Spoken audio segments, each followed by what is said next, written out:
ما شاء الله وقريبة hargeysa gaar ahaan xaafadda jigjiga yar insha allah insha allah daaradda waa caynka insha allah fadhiguna waa caynkan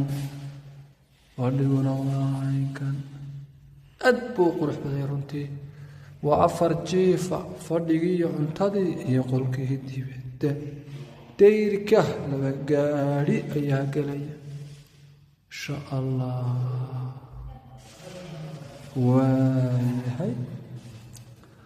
fadhigu waa 8 mitir iyo 4 mitir halka hurdadu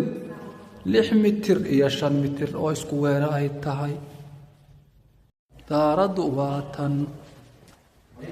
ما شاء الله قولكم وددوا واكن ما شاء الله